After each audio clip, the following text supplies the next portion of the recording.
think that one thing I would really be interested in is a more better statistical analysis of the people that are dying from this. If they have pre-existing conditions, what are the ones that are most susceptible? It seems that age might be a factor, although there's some young people that get it. Do the young people have pre-existing conditions? What might they be?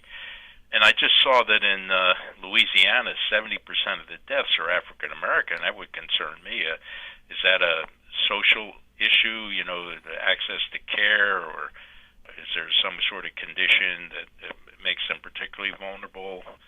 I just don't feel we get enough information on what we're learning about patients. And then some people are asymptomatic. They just don't seem to have the symptoms, and I don't know if we know enough yet to know why certain people don't manifest even mild symptoms, and why some do mild and one's severe. So I think, I'm a little disappointed in the information. Now, given we may be still learning about all this, but I think the information we get just makes you ask more questions. Yes, sir. No. Did you see in the New York Times they reported that Trump's trade advisor, Peter Navarro, actually wrote a memo on the 29th of January talking about the dire warnings. Then he got himself in an argument with Fauci. He's the last guy I want to argue with on issues of viruses, and I don't understand what they're trying to do. On one hand, it's tempting to run off and chase every potential cure, and I put that in quotation marks. But on the other hand, I think we have to be a little bit careful. Obviously we don't have time for long trials, but there needs to be some sort of assessment. So I just think that the way the administration geared itself up to deal with this, first being late and also in denial in the beginning, but then I'm not sure you're pulling this all together. I think you need somebody at the top that knows how to pull disparate things together, knows how to set up an operations center, knows how to process information, knows how to prioritize information, knows how to integrate the requirements. This is just not a medical issue. It's also a logistics distribution issue. It's a manning issue. And I just don't see we've put the mechanism in place. There have been, people have been saying put a general in charge or whatever, but I do think a military model for this would be constructive, and how you do those sorts of things, and how you can set up a center to pull these sorts of things together, monitor it, get the right information, integrate the processes that are needed. And when I look back at Katrina, for example, you had General Honore and Admiral Allen that really were the two people that saved it. FEMA was useless there, and there was no organization on the local government level, either state or city. I think they may have started out with the wrong model. I think the vice president was trying to, get his handle around it, but that's not what he's geared up to do necessarily. So you mentioned a potential, maybe a general should take charge. Is there anyone that you would recommend? Anyone that you would like to see? Well, when I say a general, I'm talking about somebody that knows how to deal with crisis management, mm-hmm. And has the ability and maybe staff and maybe wherewithal to do it. So maybe it's Northern Command or some military command that can turn over and do this sort of thing. Maybe it's a logistics command or something like that. It's not so much the military person as it is the military processes and system and the capacity that they have, to run it. Yeah, no, I understand. So I'm curious. I'm saying all the news is obviously about containing this curve, and there doesn't seem to be a lot of talk about what happens next. And I guess to some degree because we don't know what happens next, but it doesn't seem to be that there's a lot of discussion on that.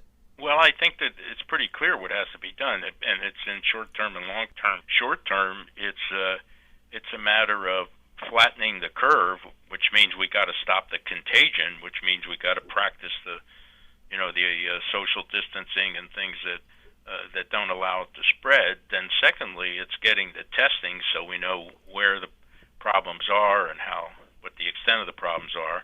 And then third thing is to get the vaccine. I mean, that's the longer term solution. We're going to, the summer's going to come and go, fall's going to come and go. We're going to find ourselves back into flu season. And, I think we would hope by then we've got some sort of preventative capacity to deal with it. So, I mean, I think there are things that have to work in the short term, things that have to work in a medium term, and then things in the longer term. And the longer term is the vaccine, obviously.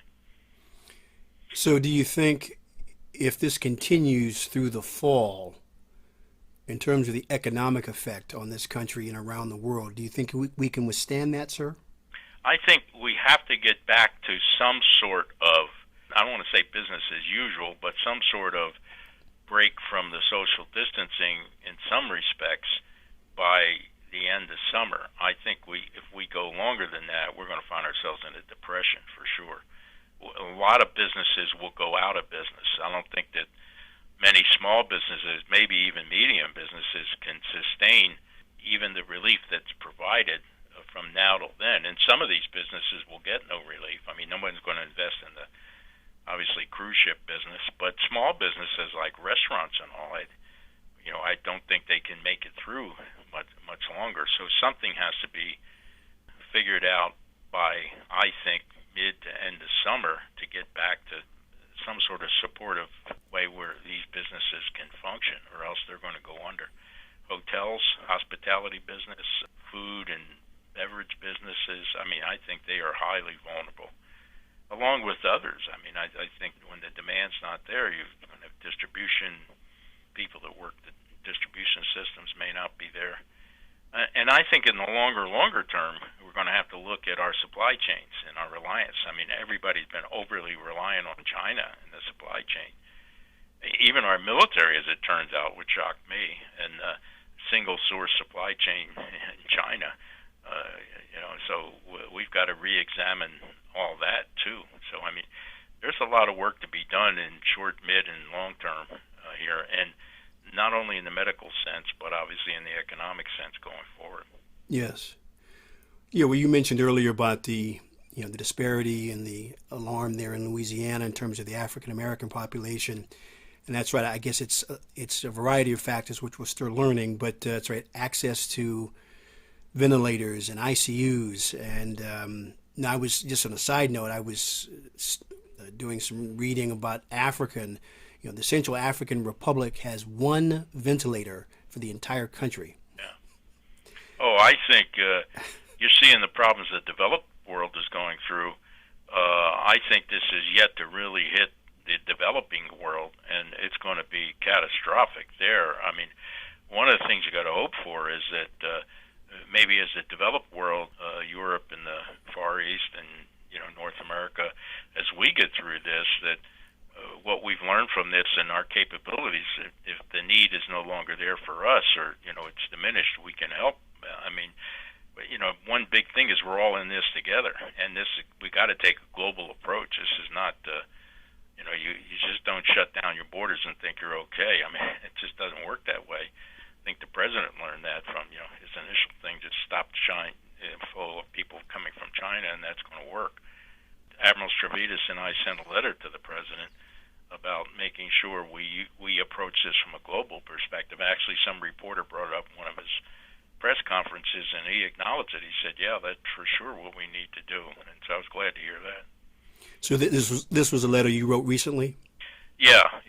Admiral Stavridis and I co-chair the Global Leadership Conference. Yes. A group of senior 3- and 4-star generals and admirals, is about 200 of us that really work on trying to ensure support for our foreign policy approaches, our funding of foreign aid, our manning of our diplomatic corps, and all that. And so when this came up, we felt it important to. Again, since it kind of fit in what the purpose is of our group, to make sure we looked after this, and how we cooperate globally on dealing with this, so you can nip it in the bud early, identify it, and take the right measures. So, last question: is there Is there anyone who you feel has sort of really stepped up onto the national stage to sort of address what's going on, sir? Well, I think again, when you look at the medical people, when you look at Dr. Fauci and you look at Secretary Birx, I guess, these are the kind of people that need to be in charge and listened to. Initially, I don't think their voices were heard as much, and people were worried about other things, understandably the economy and everything else, but you can't wish this away, and you can't just bet on your instincts. That's not what this is about. It's science, and I'm appalled to realize that there's information out there on accusing them of conspiracy theories and all this other. I just read the other day that Dr. Fauci needed security at death threats. I mean, how can you? I can't even imagine that. I mean, Wow. what kind of world do we live in? Yeah. What do you think about Governor Cuomo? I think he did a great job. I mean, you get hit with this, and as people that step up and take charge and get organized.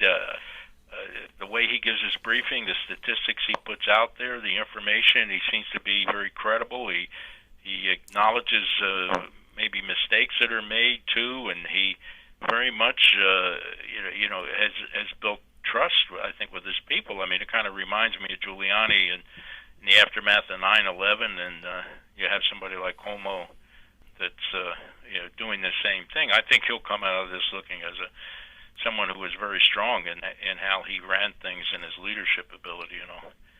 So guys like Fauci, Cuomo, Giuliani, there's something common about all those. I'm not sure what it is.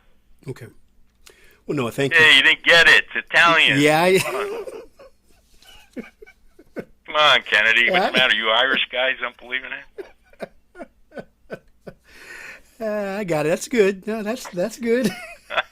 Throw Zinni in there too, right? Yeah, right. Oh no, thank you for talking about that. I appreciate that, sir.